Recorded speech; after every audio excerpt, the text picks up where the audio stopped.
مخلص موحد محبوب مسلمان بزرگوں بھائیوں نوجوان ساتھیوں السلام علیکم۔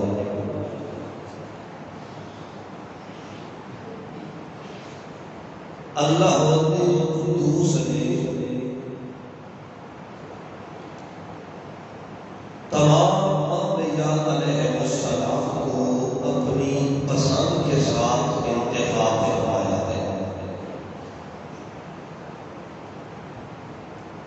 کوئی نبی بھی اللہ کی چاہت اور اللہ کی پسند کے بغیر اللہ کا نبی نہیں بنا۔ ہر نبی کی نبوت، رسول کی رسالت اور اس کے داعی ہونے کی دعوت کے اندر اللہ کی منشا، مرضی اور پسند شامل رہی ہے۔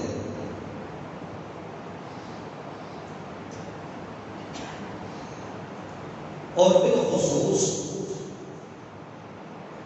تمام انبیاء علیہ السلام کا سہرا،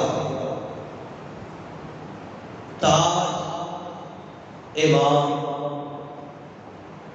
اور سب سے اعلیٰ درجہ پانے والے حضرت محمد رسول اللہ صلی اللہ تعالی علیہ وسلم کی اللہ کی پسند کا نتیجہ ہے۔ اللہ نے انہیں پسند فرمایا ہے۔ سبحان اللہ۔ اللہ فرماتے ہیں محمد بھی میری پسند ہے، اور محمد کو جو مثال اللہ قانون کی صورت اور قرآن کی صورت میں دے رہا ہوں، یہ قرآن بھی اللہ کی پسند ہے۔ قرآن بھی رحمت، محمد رسول اللہ بھی رحمت۔ ایک رحمت ہے اور دوسرا رحمت برسانے والا ہے۔ قرآن اللہ کی رحمت ہے اور محمد اس رحمت کو برسانے والا ہے، پھیلانے والا ہے۔ اللہ فرماتے ہیں اس رحمت والے قرآن کے ساتھ میرے محمد نے جب رحمت برسائی ہے تو اس کے نتیجے میں حاصل ہونے والا رقبہ اور زمین جو ہے وہ بھی رحمت ہی ہے۔ محمد کی تعلیم اور محمد کی محنت اور تبلیغ قرآن والی رحمت کو برسانے کے نتیجے میں جو جماعت حاصل ہوئی ہے وہ صحابہ کرام کی جماعت ہے۔ لہذا معلوم یہ ہوا جس طرح قرآن رحمت اللہ کی پسند ہے، محمد رحمت اللہ کی پسند ہے، ان دونوں سے فیضیاب ہونے والی جماعت صحابہ بھی اللہ کی پسند ہے۔ کوئی صحابی بھی اللہ کی پسند کے بغیر صحابی بھی مان سکتا نہیں۔ یہ یاد رکھیے، دو قسم کی چیزیں ہوتی ہیں۔ ایک چیز وحی ہوتی ہے اور ایک چیز کسبی ہوتی ہے۔ وحی اور کسبی۔ وحی چیز وہ ہوتی ہے جو اللہ کی طرف سے مل جائے، کسی محنت کا نہ کرنا پڑے، کوئی ہنر نہ لگے جس کے اوپر، اللہ کی طرف سے حاصل ہو جائے، اس کو وحی کہا جاتا ہے۔ اور ایک چیز اپنی محنت تک و دو کوشش اور ہنر کے ساتھ حاصل کی جاتی ہے، اسے کسبی کہا جاتا ہے۔ جیسے مسجد بنی ہے، اس کو کسی معمار اور مستری نے بنایا، اس نے یہ معمار اور مستری بننے کا ہنر سیکھا ہے۔ وہ سیکھنے کے نتیجے کے اندر وہ معمار بنا ہے، مستری بنا ہے، کاریگر بنا ہے۔ تو یہ ہنر جو اس کو ملا ہے یہ کسبی طور پر ملا ہے، وحی طور پر نہیں ملا۔ نہیں، کسبی اور وحی میں یہ فرق ہے۔ کسبی وہ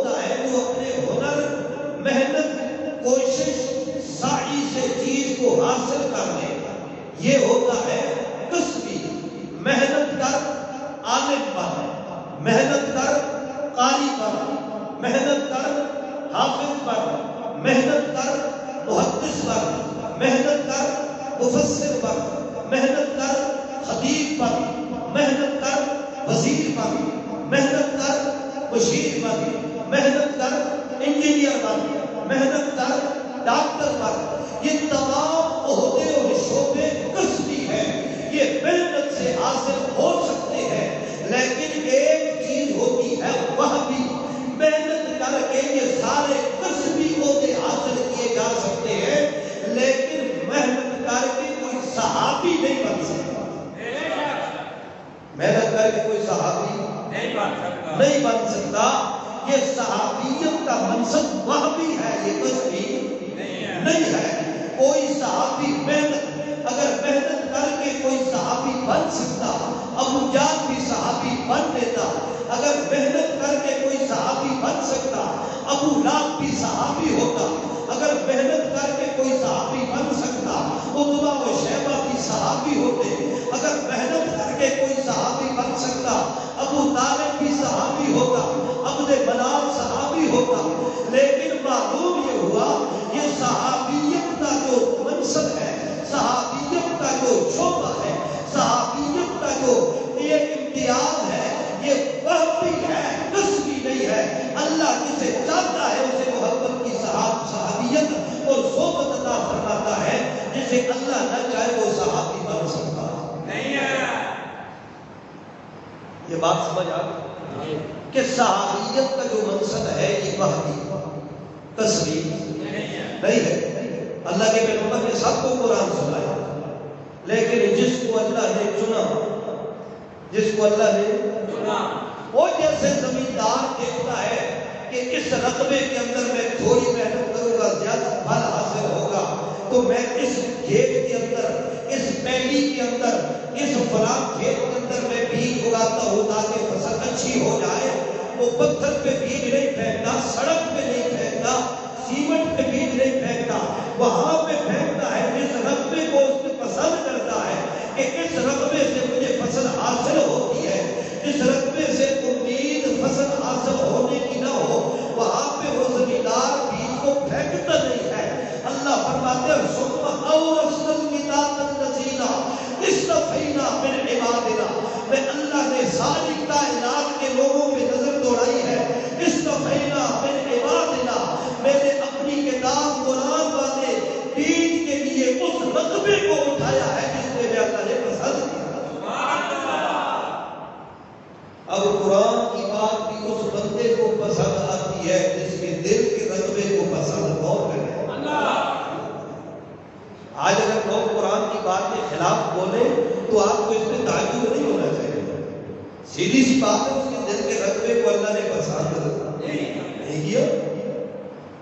اور پھر اللہ نے تو قرآن میں تو وہ مقام بیان کرنا ہو، یہ بات کہیں اور میں کر جائے گی، میں کچھ اور بیان کرنا چاہتا ہوں، لیکن ابھی قدرت کی طرف سے ایک نقطہ اور میرے ذہن میں بول رہا ہے۔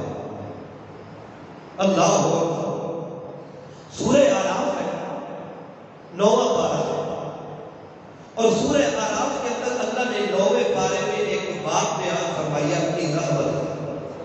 چلو یہ ضمن تذکرہ کرتا چاہتا ہوں، ویسے میں نے شہادت فاروقیات کے حوالے سے بات کر رہی ہے، لیکن ضمن کی بات آ رہی ہے، اس کو بھی ذکر کر دیا۔ اللہ اکبر، اللہ کریم فرماتے ہیں وَهُوَ الَّذِي يُرْسِلُ الرِّيَاحَ بُشْرًا بَيْنَ يَدَيْ رَحْمَتِهِ وَهُوَ الَّذِي، اللہ کے پاک پیغمبر فرماتے ہیں جب تک اللہ کی ذات کی طرف اشارہ نہ کرو اس وقت تک اللہ ثابت، اس وقت تک اللہ ثابت ہی نہیں ہوتا۔ اللہ کے پیغمبر فرماتے ہیں جب ہوا کی بات ہے کہ اللہ تو ہر جگہ ہے، تو ہر جگہ سے مراد اپنے علم، قدرت اور اپنی قدرت اور علم کے اعتبار سے اللہ ہر جگہ پہ، قدرت، علم اور طاقت کے اعتبار سے اللہ ہر جگہ موجود ہے، لیکن قرآن کہتا ہے علی العرش استویٰ، اللہ عرش کے اوپر کیا ہے؟ قائم ہے، عرش پر قائم ہے۔ اللہ فرماتے ہیں وَهُوَ الَّذِي يُرْسِلُ الرِّيَاحَ بُشْرًا، وہ ذات یرسل الرِّيَاحَ بُشْرًا جو چلاتا ہے ہواؤں کو خوشخبری سنانے کے لیے، بین یدی رحمتہ، اپنی رحمت کے آگے اللہ کی رحمت سے ہوائیں آتی ہیں، اور پیچھے اللہ کی کیا آتی ہے؟ رحمت آتی ہے، بولو نا۔ آگے ہوائیں چلتی ہیں، جب ٹھنڈی ٹھنڈی ہوا چلے بندہ کہتا ہے بارش آنے والی ہے، موسم پیارا ہونے والا ہے، لوگ کہتے ہیں ساون کا مہینہ ہے، مر گئے گرمی کے ساتھ، اچانک اللہ نے ٹھنڈی ہوائیں چلا کے ہاتھوں کا مہینہ جو دے دیا، اور رحمت سے پہلے اللہ نے ہوا چلا دی ہے۔ اللہ فرماتے ہیں یہ ہوا چلانے والا کون ہے؟ یہ رحمت لے آنے والا کون ہے؟ تیرا کون سا پیر ہے جو ساون کے ان وسیلوں کو ختم کر کے رحمت کی بارشوں کے ساتھ یہ تغیرات و تبدلات موسم تیرے اوپر لے کے آ جائے؟ اللہ فرماتے ہیں کوئی بھی نہیں ہے۔ وَهُوَ الَّذِي يُرْسِلُ الرِّيَاحَ بُشْرًا بَيْنَ يَدَيْ رَحْمَتِهِ، وہ اللہ اپنی رحمت کے آنے سے پہلے ہوائیں چلا کے تمہیں خوشخبری دیتا ہے۔ پھر اللہ فرماتے ہیں کیا ہوتا ہے؟ حَتَّى إِذَا أَقَلَّتْ سَحَابًا ثِقَالًا، جب وہ ہوائیں آتی ہے وہ بوجھل بادلوں کو اٹھا لیا کرتی ہے، وہ بادلوں کو اٹھا کے سقناہ بلد میت، میں اللہ ان کو پھیرتا ہوں اس زمین کی طرف میت جو مردہ ہوتی ہے۔ کس زمین کی طرف؟ مردہ زمین کی طرف۔ زمیندار کہتا ہے روڑا ہو گیا ہے، بارشیں کتنے عرصے سے نہیں ہوئی ہے، کوئی فصل ہونے کا کوئی امکان نہیں ہے۔ اللہ فرماتی ہے سقناہ بلد میت، میں اللہ مردہ زمین کی طرف ان کا رخ کر لیتا ہوں۔ جب وہ ہمیں ان بادلوں کو لے کے آتی ہے، جب آ کے ان بادلوں کے اوپر اترتی ہے، فَأَنزَلْنَا بِهِ الْمَاءَ فَأَخْرَجْنَا بِهِ مِنْ كُلِّ الثَّمَرَاتِ، او لوگو جب وہ رحمت کی بارش آ جاتی ہے، فَأَنزَلْنَا مِنَ السَّمَاءِ مَاءً فَأَنزَلْنَا بِهِ الْمَاءَ، جب میں اللہ اس کے ساتھ بارش کو اتار دیتا ہوں زمین کے اوپر، جب بارش برستی ہے تو پھر کیا ہوتا ہے؟ فَأَخْرَجْنَا بِهِ مِنْ كُلِّ الثَّمَرَاتِ، ہر ایک بیج زمین کے اندر جو ہوتا ہے وہ اندر سے باہر نکل آتا ہے۔ رحمت جب آتی ہے، رحمت آ جائے، بیج کے اندر جان اور روح بڑھ جائے تو وہ بیج اندر سے زمین سے باہر نکل کے آتا ہے۔ آگے اللہ فرماتی ہے كَذَلِكَ نُخْرِجُ الْمَوْتَىٰ، اسی طرح میں اللہ مردوں کو بھی نکالوں گا، اسی طرح میں اللہ مردوں کو بھی نکالوں گا۔ اللہ آج کیوں نکالتا ہے؟ اللہ فرماتے ہیں آج ان کے اندر زندگی والی رمق نہیں ہے، ان کے اندر روح نہیں ہے۔ جب رحمت روح والی آ جائے گی تو وہ بھی پھر نکل پڑے گے۔ اگر زندہ ہو تو اندر رہ سکتے نہیں ہے، اور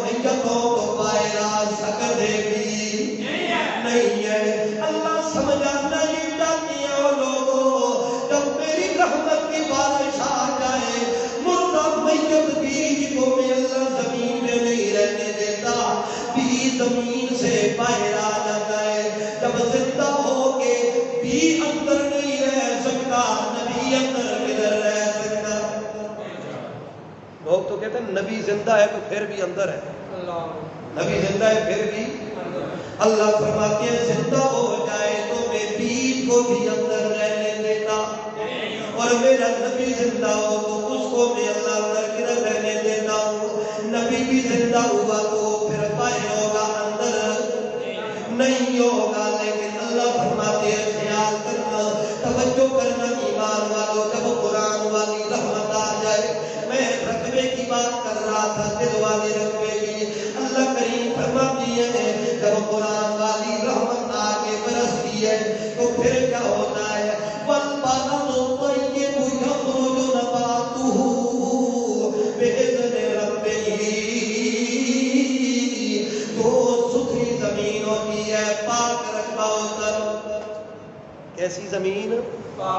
ستھری زمین, پاک رقبہ, ستھرا رقبہ ہوتا ہے.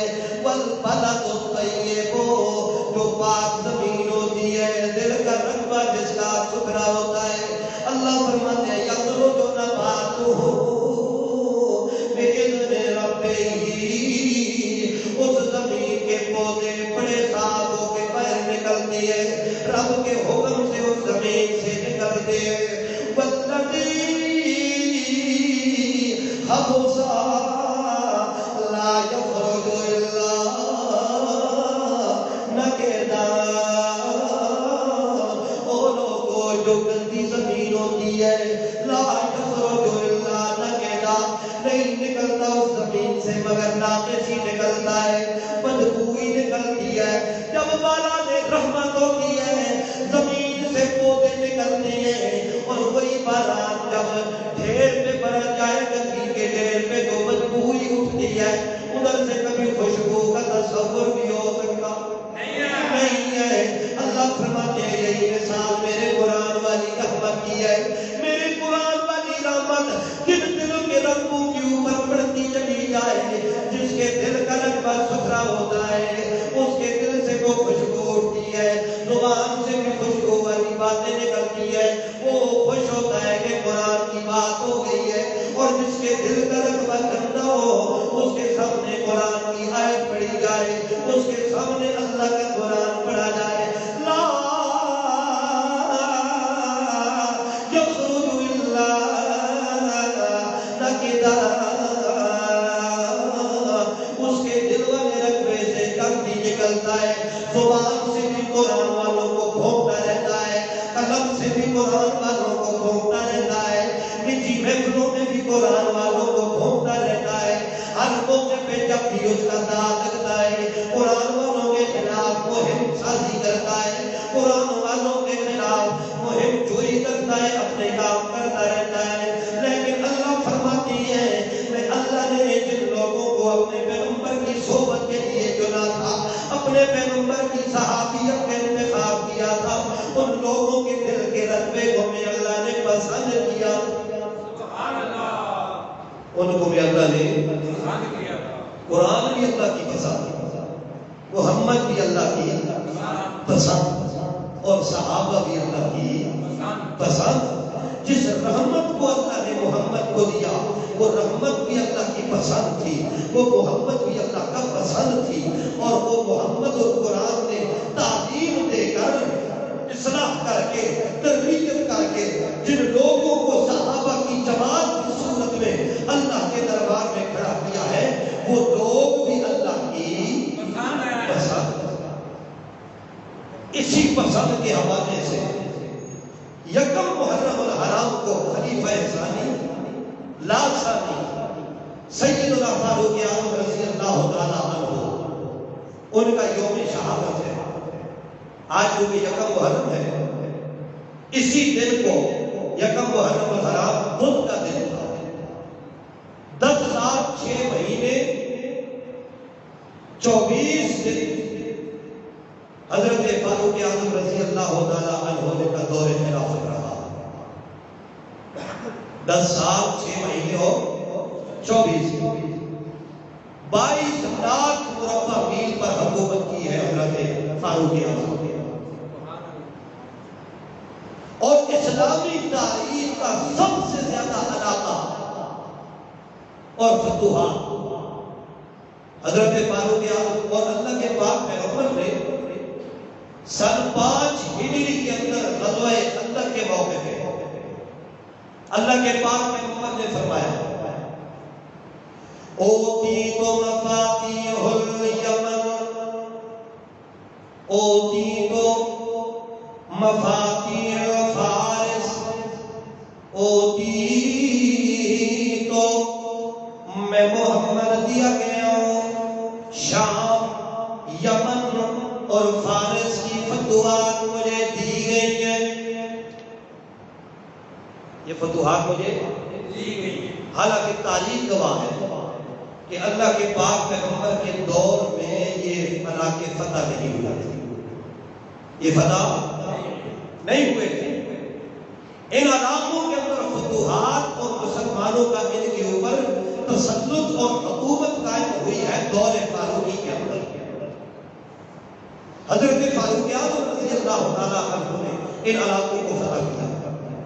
معلوم یہ ہو گیا کہ اللہ کے پاک پیغمبر کی دور حکومت اللہ کے پیغمبر کی دور نبوت اور ان فتوحات کا تتمہ ہے تو فاروق اعظم کی خلافت ہے.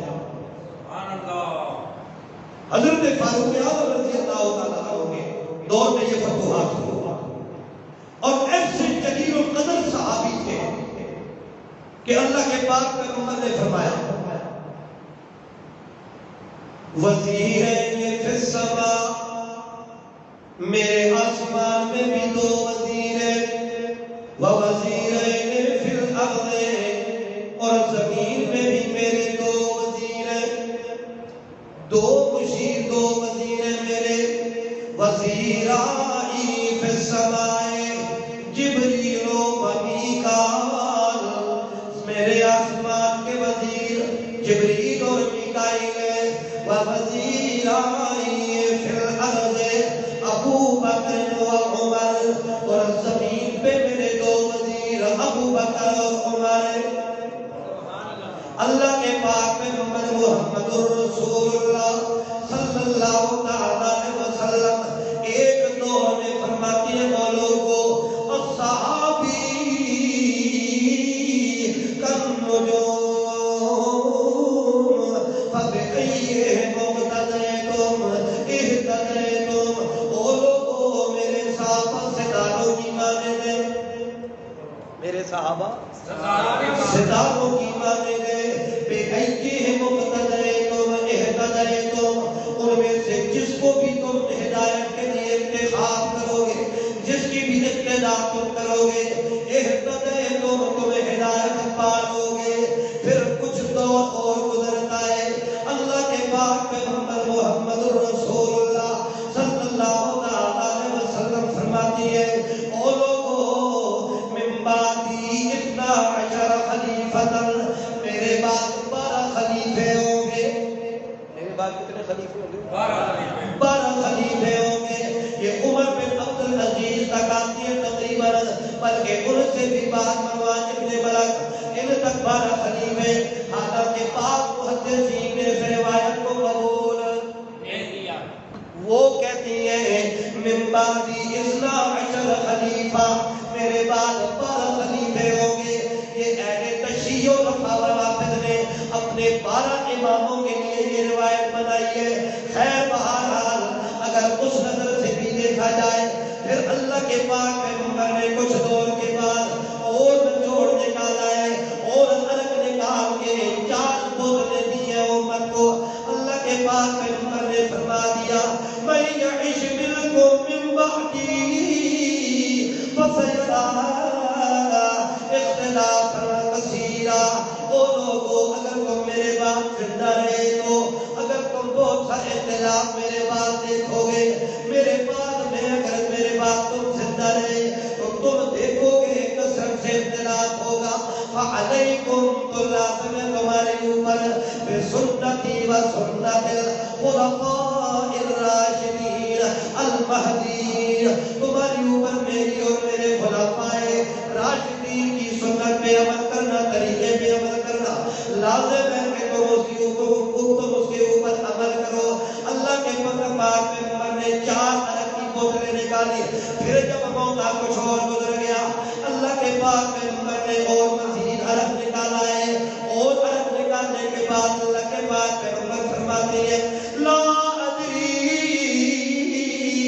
ما بقائی فیکم، او لوگو مجھے کوئی پتہ نہیں، میں نہیں جانتا ہوں، ما بقائی فیکم، تمہارے درمیان میری کتنی عمر باقی رہ گئی ہے، میرے کتنے لمحات باقی رہ گئے ہیں، میری زندگی کے کتنے لمحات باقی رہ گئے ہیں، کتنے دن ہیں، کتنے مہینے ہیں، کتنے گھنٹے ہیں، کتنے سال ہیں، محمد کو پتہ نہیں ہے، لیکن تمہیں ایک بات بتاتا چلا جاؤں، فَقْتَدُوا